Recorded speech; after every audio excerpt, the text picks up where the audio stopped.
Op 11 Januarie 1966 word die liggame van die 12-jarige Isifuri en Petronel in 'n myngebou in Orendalsrus gevind.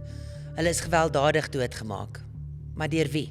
'n Ouer se werk is om 'n kind te beskerm, nie 'n kind se werk. Dit maak dit moeiliker om nou te weet, maar ons kinders was hierdie afskuwelike ding aangedoen voordat hulle dood is. Ek is Kobus Meyering en hierdie is die tweede episode van Niggies, die True Crime potgooi.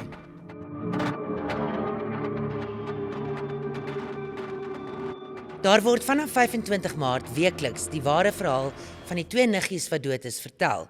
Natuurlik is die moord op hulle die impetus vir die reeks, maar hulle word reeds in episode 1 gewelddadig vermoor. Wat daarna volg is ouers wat verpletter is, 'n gemeenskap wat saam staan, maar ook spekuleer. Blame word op moontlike oortreders geplaas sonder enige konkrete feite. Wat is die impak van trauma op 'n gemeenskap en naasbestaandes se optrede en hoekom is kindermoord so algemeen? Toe en nou. Die manne by die bureau kyk tans na jou gewere en die koeldoppe. Toevallig beide .22. Wat dink jy gaan hulle vind? Niks. Teleurstelling. Die toegang tot jou gewere.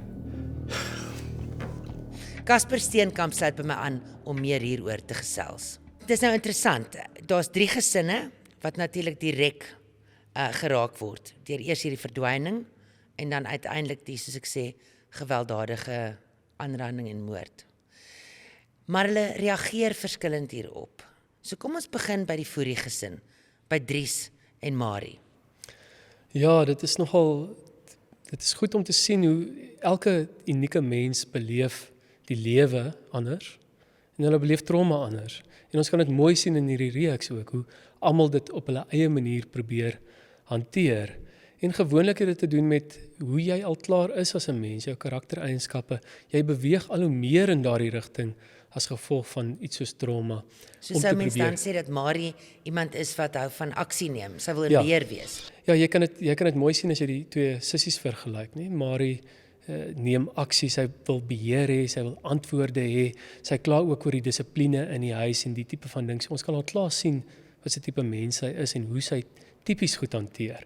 Terwyl ou sis is bietjie meer passief en hoe sy dit hanteer, sy onttrek al hoe meer in 'n tipe van 'n depressie in. So daar is 'n baie duidelike voorbeeld vir ons van hoe mense goed verskillend beleef en hoe hulle dit heeltemal anders kan hanteer. Want dis dieselfde tipe ding wat met almal gebeur het, maar hulle hanteer dit heeltemal anders. Wat is die rol van agterdog in so 'n soort van 'n kultuurskep? Ja, dis 'n goeie vraag. Ek dink die vertroue was op baie vlakke gebreek hier. In die familie selfs sien ons die vertroue wat verbreek is. En mense se gedagtes, ons sien dit baie, 'n ding in jou gedagtes kan heeltemal anders begin lyk as wat dit in die realiteit is. Want jou brein hou daarvan om te dink, jou kop hou daarvan om te dink. En daar's niks wat dit keer nie. Terwyl as ek in 'n gesprek is met iemand, is daar ten minste ander perspektiewe en goeders wat dit 'n bietjie meer in konteks kan sit. As die gesprek net in my kop is, dan kan hy enige plek heen gaan en ek is die enigste persoon wat daai gedagtes kan stop of keer op enige manier. So ons sien dit, en ons kan 'n bietjie meer daaroor praat later, hoe selfs die familie mekaar bietjie begin verdink en begin verwerp. Jy sê ons kan nou later daaroor praat, maar ek wou eintlik nou presies weer teruggaan na Marie toe. En nou julle dink dat sy iemand nodig het om die skuld op te pak. En dit uiteraard word dan 'n ander familielid, Gustav Fouché. So dis mens sien amper 'n tipe van 'n othering binne in die familie. Ja, kyk, sy pak die skuld op 2 mense, nie? Dit gaan na Gustav toe, maar ook na haar seun Andrei toe. So as dit kom by Gustav, daar kan ons kan kyk na die familiekonteks, nie? Hy was al klaar van die begin af nie heeltemal aanvaar deur van die familielede nie. Hy was nie, miskien nie van 'n gesin wat as goed genoeg gesien was nie, of wat ook al dit nou was. So daar was al klaar 'n voorafgestelde idee oor hom, toe hierdie gebeur het. En toe die moorde nou plaasvind, toe begin mense soek, want sodra ek iemand kan blameer, of iemand aan die buitekant kan die vyand maak, dan maak dit my eie gevoelens aan die binnekant, my skuldgevoelens of my angs 'n bietjie minder. En natuurlik, 'n goeie voorbeeld is as ek dink iemand is 'n skelm en iets in my huis raak vermis, dan gaan ek mos nou my gedagtes gaan eers gaan na daai persoon toe wat ek dink 'n skelm is, of hulle nou is of nie. En dis wat gebeur het in die situasie met Gustaf. Hulle het 'n voorafgestelde idee gehad dat hy pas nie heeltemal in nie, hy's nie heeltemal goed genoeg nie. En toe dit nou kom by 'n plek waar ons iemand soek om te blameer, is dit baie maklik om die vingers eers na hom toe te wys. En natuurlik sy storie aan die begin het nie heeltemal uitgeklok nie. So dit maak dit nog makliker. Sodra daar 'n bietjie onbekende is, kan ek die gaping self invul. En dieselfde met Marie en Andrei is weer eens, sy is die ma, nee. En 'n ouer se werk is om 'n kind te beskerm, nie 'n kind se werk nie. Dit is nie 'n kind se werk om 'n kind te beskerm nie. So die ouer voel self sleg en skuldig oor wat gebeur het. Maar dit is te pynvol om na jouself aan die binnekant te kyk. So dan sit ons dit nou maar op iemand anders wat dit makliker kan dra. En in daai geval sit sy dit op Gustaf aan die begin en dan ook op Andrei. Word oor en oor vir Andrei gesê, as jy maar net daar was, jy moes hulle beskerm het, jy moes daar gewees het. So die seun begin dan met daai ook leef op 'n stadium. En die sielkunde in Andrei se reaksie, hy lê eet af by die graf, dat hy die oortreders gaan vind, want dis natuurlik waar hy dink hy sy genesing gaan vind. Ja, ek dink hy soek na genesing, hy soek na vergelding, en hy wil homself, wat ons nou sal in Engels noem, redeem, vergifnis. Hy wil vir homself bewys dat ek is 'n goeie mens en ek kan hierdie op my manier regmaak. Ek wil vir die samelewing bewys dat ek is 'n goeie mens. Ek kan op hierdie manier, ek kan die polisieman word en julle veilig hou. Iets wat ek nie eintlik kon doen vir die niggies nie. So hy probeer nou na die tyd op sy eie manier hierdie ding regmaak. En dan hy's nog 'n tiener, né? So 'n tiener dink natuurlik heeltemal anders as 'n volwassene. Die brein is eers volwasse hierso op 25, 27 min of meer wat ons nou weet op die oomblik in sielkunde. So op 16 jaar dink jy nog baie anders. Jy dink nog idealisties. So hierdie belofte is 'n tipiese tiener ding om te doen. Ek beloof ek gaan hulle vang. Ek gaan dit regmaak. En dis amper 'n onmoontlike ding om te doen.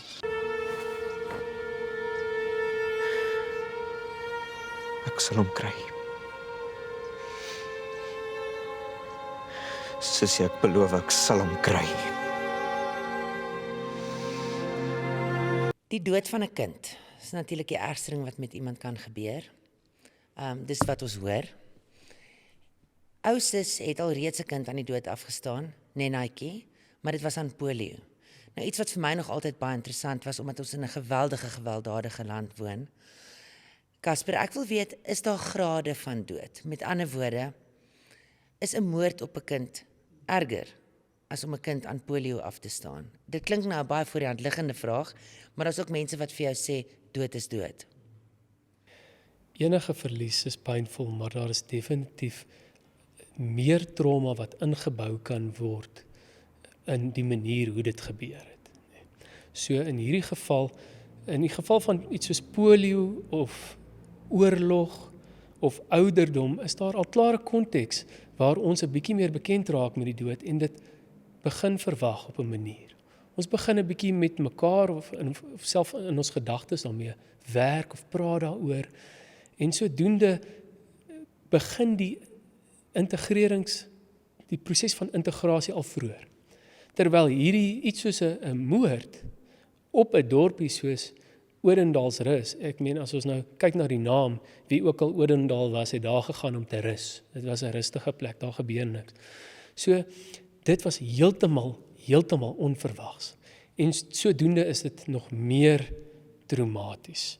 Terwyl met iets soos polio, dit gebeur gewoonlik oor tyd. Ek is nie heeltemal bekend oor hoe lank dit vat nie, maar daar is al klaar 'n bietjie meer van 'n konteks waar die dood vir ons al nader is as wat dit was tipies met 'n baie gewelddadige ding soos 'n moord en daar was nou nog in hierdie geval ook verkrachting betrokke wat dit nog meer traumaties maak, verseker. Daar's 'n fantastiese scene waar Sophie, die huishulp, haar kind moet groet om skool toe te gaan. En dan is daar nou ook die verlies van die kinders natuurlik. Ek weet die vervaardigingsspan wou nie die politiek van die dag te veel aandag laat trek nie. Maar dit is natuurlik baie mooi dat daarna verwys word, want is deel van die 60s in Suid-Afrika. Ek wil my net so half hardop saam met jou dink. Hoe het die politiek van daai tyd ons sielkundig as 'n kollektief geaffekteer? Het ons goed onder die mat gevee? Wat het dit gemaak aan ons as 'n gemeenskap? Ja, ons spekuleer nou, want nie ek of jy was daar nie, maar ons... Ek is bly jy weet dit. Min of meer was omtrent ons oupas en oumas se tyd gewees. En daar was al klaar 'n stelsel wat allerhande narratives onderdruk het. Nee. Enigiets wat daar teen gegaan het, was onderdruk. So daar was al klaar 'n klomp onderdrukte mense oor die algemeen in die samelewing. En dit was nie net 'n rasding nie, daar was politiese agendas ook in terme van goed so seksualiteit en al die tipe van goed. En dit is dan nou wanneer ons sien dit borrel uit op ander tipe maniere in die samelewing, soos kindermoorde en die tipe van 'n ding kan dan sy kop uitsteek, want die samelewing is baie onderdruk. En ons kan so 'n bietjie meer kyk ook net na die konteks in terme van, ons sien ook hoe die vrouens is so half by die huis en hulle maak tee en broodjies en goeders en die mans is daar buite besig om die lyke te soek en so aan. Dit sal nie meer vandag so lyk nie.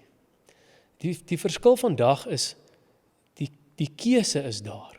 Jy kan nog steeds 'n tradisionele gesinsstruktuur hê, maar dan het jy dit gekies want dit werk vir jou goed. Terwyl in daai tyd was daar nie eintlik 'n keuse nie. Dinge werk net so, ons praat nie oor sekere goed nie, ons maak net asof dit nie bestaan nie. En dan kry jy natuurlik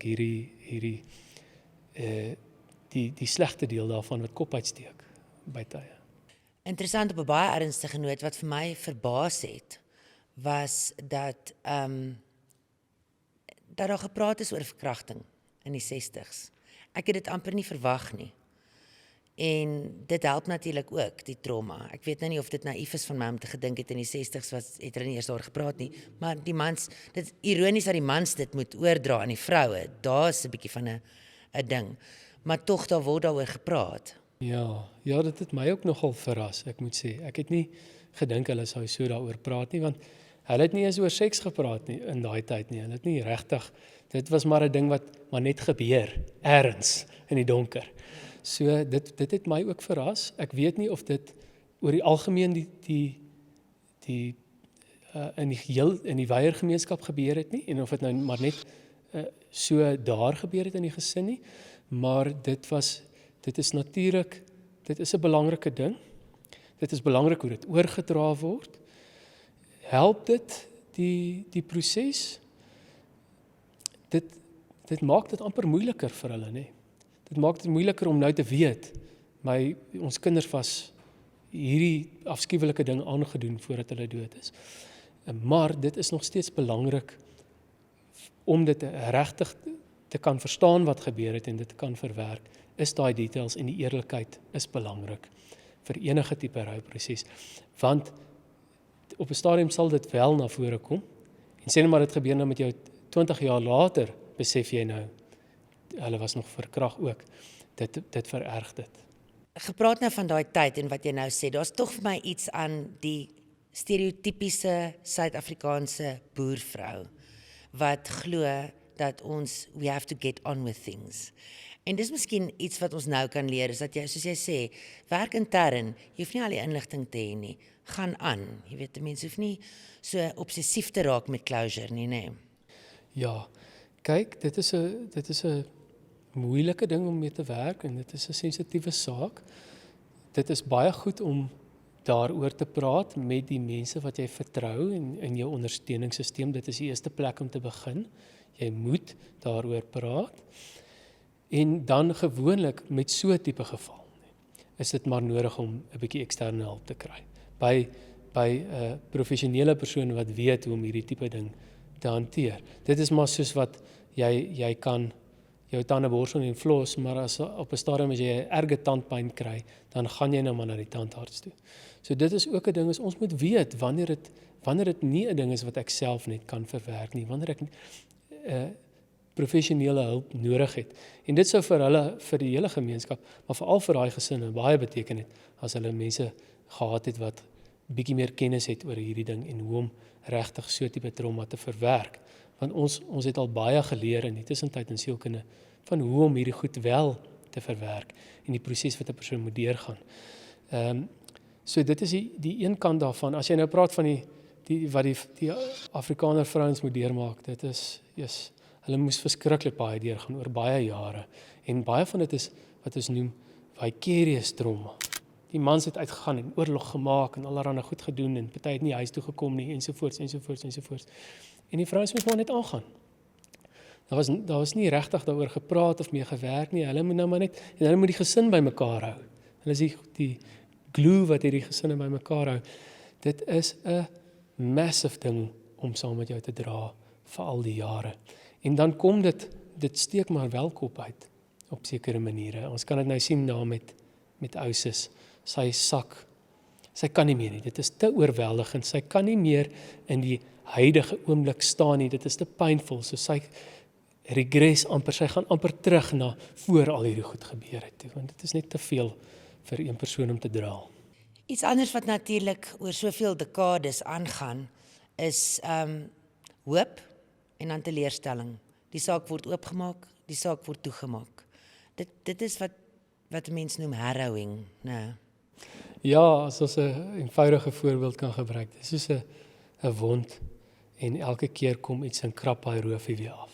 Die wond genees nooit regtig nie. In 'n ideale situasie sal die wond skoongemaak word en ons sal die regte omstandighede skep vir hierdie wond om te genees. Maar dit gebeur nooit in hierdie geval nie. Dis die hele tyd sodra daar 'n roofietjie vorm, dan word hy weer oopgekrap. Want die saak word weer oopgemaak of nuwe inligting kom weer uit of die tipe van ding. So daai proses van dit deur die trauma werk en vrede te maak daarmee, dit gebeur nie. Dit is die hele tyd aanhoudend. So as ons nou in sielkundige woorde daaroor kan praat, hulle is vasgevang in 'n veg of 'n vlug respons. 'n trauma-reaksie wat nooit klaar maak nie. En dit affekteer hulle lewens. Hulle lewe al hoe meer ingeperk op baie tipe maniere. Vriende, ons moet nie twyfel nie. God was met hulle. Hy was hand aan hand met Isabella en Petronella.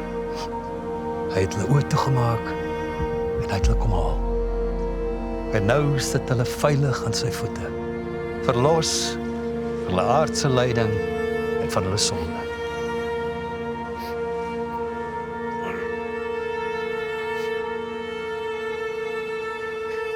Casper, ons het nou al gepraat oor Andrei se posttraumatiese stressindroom. Maar omskryf dit vir my, PTSD. Ons gebruik dit so maklik. Ja, daar's nou al 'n moderne manier om PTSD te verstaan, wat ons 'n bietjie weier vat, maar ek sal begin by die begin. Dit is gewoonlik as daar 'n baie onnatuurlike of 'n baie skokkende gebeurtenis is, en 'n persoon herleef dit amper konstant. In Andrei se geval sien ons, hy sien hierdie beelde van die niggies, soos wat die reeks aangaan op allerlei snaakse tye. Tipiese goed met PTSD is nagmerries, en ek dink daar's ook daaroor gepraat in een van julle vorige onderhoude, waar een van die oorlewendes nagmerries gehad het waar hulle die niggies gesien het. Dit is tipiese simptome van PTSD. En dan goed soos, ek begin in my lewe, enigiets wat my op 'n manier kan herinner aan wat gebeur het, begin ek vermy. Nou kan ek nie meer dieselfde pad ry wat verby die swembad gaan nie, of wat ook al dit nou mag wees, want dit bring dadelik hierdie angstigheid of stressrespons by my op. Tipies is goeie soos die mense kan nie meer lekker dink nie, jou hart klop in jou keel, jy voel dalk duiselig of jy spin of jy draai. Daai is alles PTSD simptome. En die laaste ding wat ek net wil duidelik maak ook vir die kykers of die luisteraars, is trauma is nie die ding wat gebeur het nie. Trauma is die reaksie in jou lyf tot wat gebeur het. Goed, want 'n ding kan gebeur, twee mense kan dit heeltemal anders beleef. Een beleef dit as traumaties en 'n ander doen nie. En een gaan in 'n trauma-respons in, wat ons noem 'n veg of 'n vlug reaksie. Meeste van die mense het al daarvan gehoor deesdae. Jou brein kry inligting en sê, ek is nou in gevaar, op 'n fisiese vlak, met ander woorde, ek kan doodgaan, of op 'n sosiale vlak, met ander woorde, die samelewing of my gesin of my familie kan my op een of ander manier verwerp, en sodoende stuur die lyf dan nou hormone en chemikalieë, die brein stuur dit in die lyf in, en nou kan jy veg vir jou lewe, of jy kan weghardloop. Daai is die trauma, die reaksies wat jy in jouself beleef. En dit gewoonlik moet 'n natuurlike verloop hê.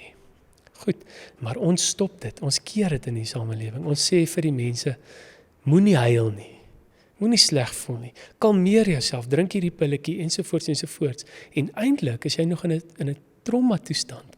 En hierdie moet 'n natuurlike verloop hê, totdat dit klaar maak. Maar nou sny ons dit af. En ons sê, dis nie aanvaarbaar, en jy moet aangaan met die lewe, jy moet cope. En daai raak vasgekeer in die lyf, in die sisteem, en dit is dan nou tipies waar ons die simptome sien. Right, goeie soos flashbacks, nagmerries, en die wyeer definisie van trauma, sien ons mense wat met temas rondloop. Ek is nie goed genoeg nie. Of ek kan niemand vertrou in die lewe nie, etc. etc. Dit deesdae in die moderne definisie van trauma, dis alles traumatiese stresresponse wat nog in die lyf vasgekeer is. Nou hanteer ons dit anders deesdae. Gaan ons beter met die oplossings om? Ons begin al beter raak daarmee. Kyk, die eerste ding om 'n probleem beter te hanteer is om dit beter te verstaan. En ons het al baie ver gekom in sielkunde. Ons verstaan trauma al baie beter. En die definisie is al baie meer verbreed. En ons praat al oor hierdie goeters in die samelewing, wat al klaar 'n ding is. So, en ek kan vir jou nog 'n voorbeeld gee, in COVID, het my praktyk toe ek begin het, dit was nou so 5-6 jaar terug, was 80 tot 90% vrouens gewees. Toe kom COVID, toe swaai hy, toe is dit 70-80% mans wat begin inkom het. En dit was die situasie wat die mans geforseer het om bietjie te begin kyk na hulle self, te kyk na die binnekant en te sê, miskien is ek nie okay nie, miskien moet ek bietjie met hierdie gaan werk of daai. Want gewoonlik kon jy net werk toe gaan en harder werk, meer doen om te probeer cope. So ons het al baie ver gekom, ons praat baie meer oor hierdie goed, ons is baie meer bewus van geestesgesondheid, van trauma en wat trauma is. Ons verstaan nou dat dit nie meer net al die groot goed is wat met jou gebeur nie. Dit is die klein goedjies ook, en dit noem ons subtiele trauma. Daai klein dingetjies soos, as ons nou kyk na niggies, is nie so subtiel nie, maar Andrei se ma, wat vir hom sê, maar as jy nie daar was. Daai is 'n subtiele ding wat mens begin deel maak van jou identiteit, en dan raak dit 'n tema wat jy as 'n volwassene nou mee rondloop. So ons is al baie ver gekom met die.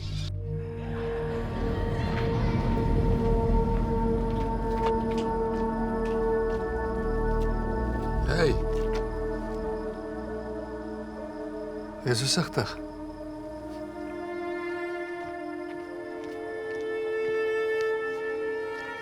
Kyk die laaste 3 episodes van Niggies op Dinsdae om 8uur op Kyknet. En indien jy nou nog nie gekyk het nie en moet opvang om te sien wat tot dusver in die reeks gebeur het, kan jy die eerste 6 episodes op DStv stream kry. Op 21 Mei is ons terug om na die slotsom van hierdie verhaal te kyk. Ek is Kobus Meyering. Tot volgende keer, totsiens.